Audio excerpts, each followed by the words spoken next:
The invitation sat on my desk, cream-colored cardstock with gold embossing, the same stationery my father had used to write my disavowalment letter 15 years ago. The irony wasn't lost on me. "Please join us for dinner at the Harrison family estate," it read. "Your presence is urgently requested. My assistant, Marcus," watched as I turned the invitation over in my hands. "Are you going to go?" I leaned back in my chair, looking out at the Manhattan skyline from my corner office. "What do you think, Marcus? After 15 years of silence, they suddenly want a family dinner." My name is Olivia Harrison, though I haven't used that last name since I was 22. Back then, I was just the rebellious older daughter who dared to question my father's business practices. Now, I'm Olivia Chen, CEO of Phoenix Industries, one of the fastest-growing technology companies in the world. And I just signed the papers to buy out Harrison Technologies, my family's failing company.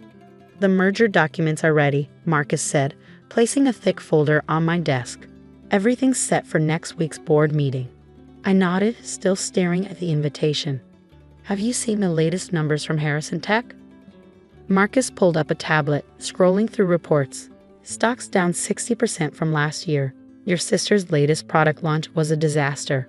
Rumors are they won't make payroll next month." Jessica, my perfect younger sister, who'd always done everything right in our father's eyes. The one he'd chosen to run the company, claiming she had the right temperament for leadership. The same sister who hadn't spoken a word in my defense when he'd thrown me out. "Book me a flight to Boston," I said finally. "Let's see what they want." The Harrison estate hadn't changed in 15 years. Same manicured lawns, same imposing stone facade, same sense of old money and older expectations. As my car pulled up the circular driveway, I saw other vehicles already parked. Jessica's Range Rover, my father's Bentley. Marcus had insisted on having a car wait for me, just in case, he'd said. Smart man. The butler, not the same one from my childhood, opened the door before I could knock. "Miss Harrison," he greeted me formally. "Miss Chen," I corrected him. His eyes widened slightly, but he nodded. "Of course. My apologies, Ms. Chen. The family is waiting in the study." The study, where all important Harrison family decisions were made, where my father had told me I was no longer welcome in his house or his company. I straightened my Chanel jacket and followed the butler down the familiar hallway. Family photos lined the walls: Jessica's graduation, her wedding, her taking over as CEO. My face was conspicuously absent, all traces of my existence carefully removed. The study door was open. Inside, my father sat behind his massive desk, looking older than I remembered but still radiating authority. Jessica perched on the leather sofa, her designer outfit not quite hiding her nervous fidgeting. And in a corner, my mother sat silently, just as she had the day I left. "Olivia," my father said, standing. "Thank you for coming." I remained in the doorway, not quite entering their space. "Well, when the great Richard Harrison requests your presence, how can you refuse?" Jessica flinched at my tone. Father's jaw tightened, but he pressed on. "Please sit. We have much to discuss." I chose an armchair near the door, crossing my legs and waiting. The silence stretched uncomfortably. Finally, my father spoke. "We're aware of your success in recent years." I raised an eyebrow. "My success? You mean building a billion-dollar company from scratch while you were grooming Jessica to run Harrison Tech into the ground?" "Olivia, please," my mother spoke for the first time. "We're trying to have a civil conversation." "Civil?" I laughed. "Like the civil way you all sat there while father threw me out, or the civil way you've pretended I don't exist for 15 years? Jessica stood up suddenly. "We made mistakes, okay? Is that what you want to hear? We were wrong." I studied my sister, really looked at her for the first time. The perfect blonde hair was styled as immaculately as ever, but there were shadows under her eyes, tension in her shoulders. Running a failing company didn't look good on her. "Why am I here?" I asked, turning back to my father. He sighed heavily, looking every bit his 65 years. "Harrison Technologies is in trouble. We need your help." And there it was. Not an apology, not an acknowledgement of the pain they caused. Just another business transaction. My help? I kept my voice neutral. "What kind of help?" "We've seen what you've done with Phoenix Industries," he said. "The innovation, the growth. We need that kind of thinking at Harrison Tech." I thought about the merger documents waiting in my briefcase, about the months of careful planning that had led to this moment. And what exactly are you offering? A partnership, Jessica jumped in. Co-CEO position. Equal say in the company's direction. I almost laughed. They had no idea how close they were to having no say at all. Let me get this straight, I said, standing. For 15 years, I was the family disappointment, the one who didn't understand business, the one who wasn't worthy of the Harrison name. But now that you're failing, suddenly I'm good enough. That's not fair, Jessica protested. Things are different now. Different? I turned to her. Different how? Because you failed at the job you were handed on a silver platter. Because you couldn't handle the responsibility you were so sure you deserved. Enough, my father's voice cracked like a whip. We're offering you a chance to come home, Olivia. To be part of the family again. I reached for my briefcase, pulling out the merger documents. That's a generous offer, Dad, but I have a counter-proposal. I placed the papers on his desk, watching as he picked them up. His face went pale as he read. What is this? The future of Harrison Technologies, I said calmly. Phoenix Industries has been buying shares through various subsidiaries for months. As of next week's board meeting, we'll own controlling interest in your company. Jessica grabbed the papers from our father's hands, her eyes scanning frantically. This is impossible. You can't. Can't what? I asked. Can't outmaneuver the mighty Harrisons? Can't build something bigger and better than you? Can't take everything you thought was yours? My father stood up, his face red with anger. You planned this. All of it. No, Dad, you planned this. The moment you decided Jessica was more worthy of your trust, your love, your legacy, you set this in motion. I just learned from your example. We'll fight this, he threatened. We have lawyers. Yes, you do, I agreed. The same lawyers who helped me structure this deal. Turns out loyalty can be bought. Another lesson I learned from you. The silence in the study was deafening. My mother had gone completely still, her hands clasped tightly in her lap. Jessica looked like she might be sick. And my father, he just kept staring at the merger documents like they might somehow change if he glared at them long enough. The board meeting is next Tuesday, I said, standing up. I suggest you take the weekend to come to terms with this. Please, my mother finally spoke, her voice trembling. Olivia, we're your family. I turned to her, feeling the old pain surface. Family? Where was this family when Dad threw me out? When Jessica took everything that should have been shared between us? When I was struggling to build something of my own? You never needed our help, Jessica said quietly. Look at what you've built. I laughed, the sound sharp and bitter. You think Phoenix Industries happened by magic? I worked 18-hour days for years. I lived in a tiny apartment, ate ramen noodles, and pitched to every investor who would listen.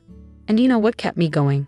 Knowing that someday I'd be strong enough to make you all see what you threw away. My father finally found his voice. So this is revenge. No, Dad, this is business. Isn't that what you always taught us? Never let emotions cloud your judgment. I picked up my briefcase. Harrison Technologies is failing. Phoenix Industries can save it. The fact that I get to do it, that's just, what did you use to call it? A fortunate business opportunity. As I turned to leave, Jessica caught my arm. Wait, what's going to happen to us? To our jobs? I looked at my sister, really looked at her. The golden child who'd had everything handed to her.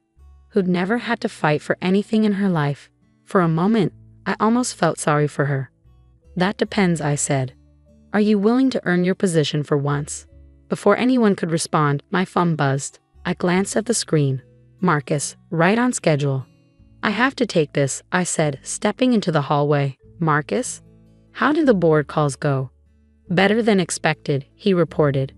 Most of them are already on board with the merger. They've seen the numbers. They know Harrison Tech can't survive without outside intervention. Good. And the press release? Ready to go after Tuesday's meeting. The business papers are already speculating about a possible buyout. Your father's mismanagement and Jessica's failed product launches have made it an easy sell. I ended the call and turned to find my mother standing in the doorway. You've thought of everything, haven't you? She asked softly. I had to, I replied. You all taught me that nothing less than perfection was acceptable. She flinched. We were wrong, Olivia. About so many things. Yes, you were.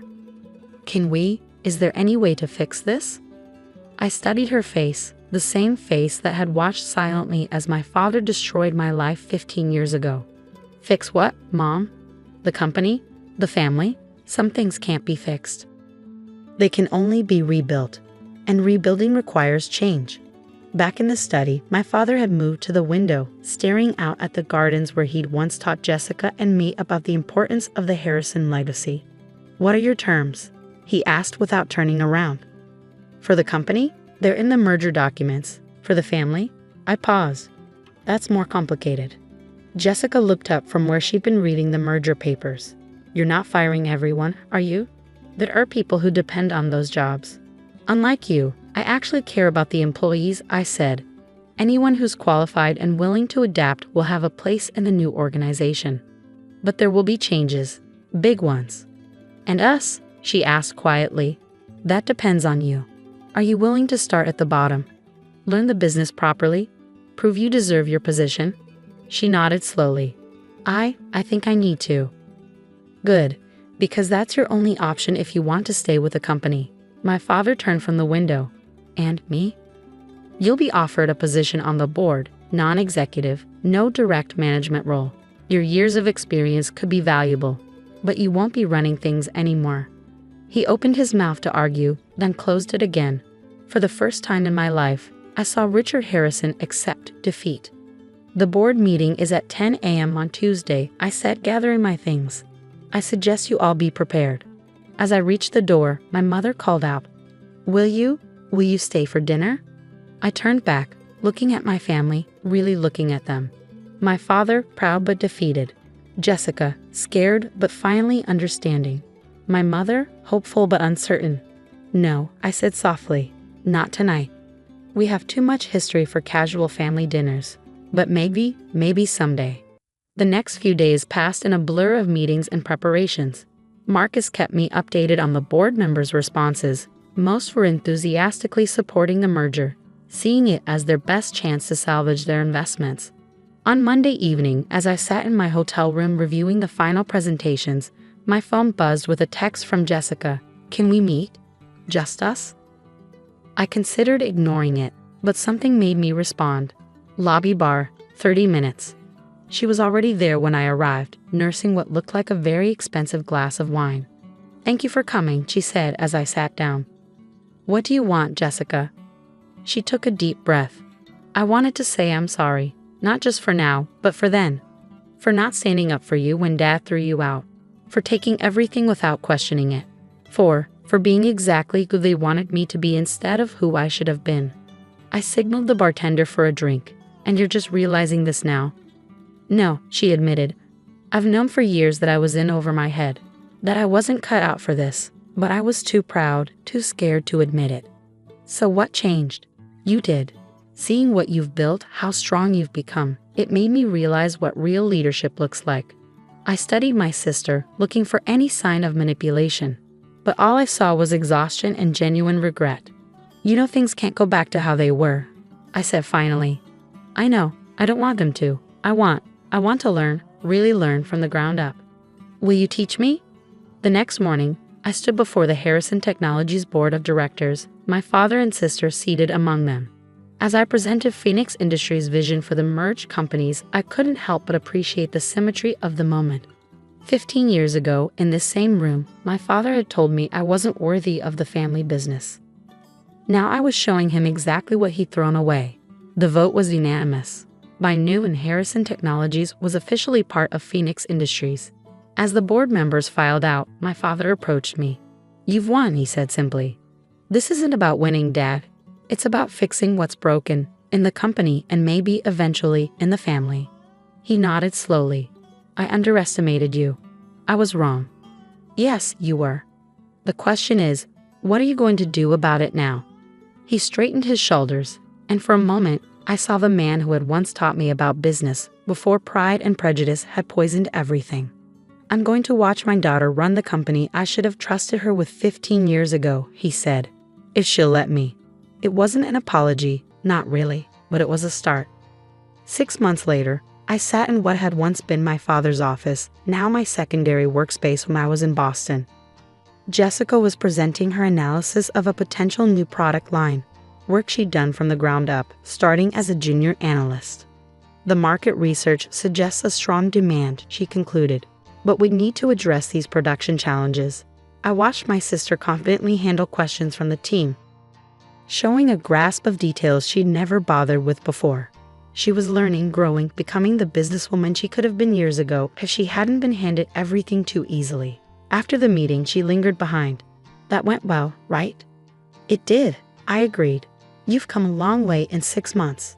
Thanks to you, she said quietly, for giving me a chance I probably didn't deserve. Everyone deserves a chance to prove themselves, Jessica. Even spoiled little sisters who take 15 years to grow up. She laughed, a real laugh, not the artificial one she perfected for society parties. Mom asked me to remind you about Sunday dinner. I've been to exactly 2 family dinners in the past 6 months. They were still awkward, still heavy with unspoken words and lingering hurt.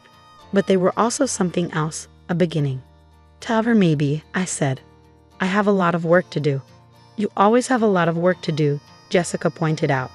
But maybe that's not all there is to life. Maybe sometimes family dinner is just family dinner. I looked at my sister, really looked at her. The entitled princess was gone, replaced by someone more real, more substantial. Maybe, I agreed. We'll see. Later that evening, as I worked late in the office, I found myself looking at an old photo I kept in my desk. Me and Jessica as children, before expectations and favoritism had torn us apart. We were smiling, arms around each other, unaware of the years of pain and separation ahead. My phone buzzed. A text from Marcus. Board reports show Key 3 profits up 40% since merger. Harrison Tech Division exceeding all projections. I smiled, thinking about how far we'd all come. My father was learning to be a board member instead of a dictator. Jessica was earning her place instead of expecting it. Even my mother was finding her voice, slowly but surely. And me? I was learning that sometimes the best revenge isn't revenge at all. Sometimes it's showing people exactly what they missed out on, and then maybe giving them a chance to make it right. I picked up my phone and texted Jessica. Tell Mom I'll be there Sunday, but I'm not staying long. Her reply came quickly. Long enough for dessert? She's making your favorite chocolate cake. I thought about our mother, trying so hard to rebuild bridges with chocolate cake and Sunday dinners. About my father, swallowing his pride to learn from the daughter he'd once dismissed. About Jessica, working her way up from the bottom with no complaints. Fine, I texted back, but only because of the cake. Some might say I'd won. I had the company, the success, the vindication. But sitting there, looking at that old photo and thinking about Sunday dinner, I realized something important. Sometimes the greatest victory isn't in defeating your enemies, but in giving them the chance to become something better, even if it takes 15 years and a corporate takeover to get there.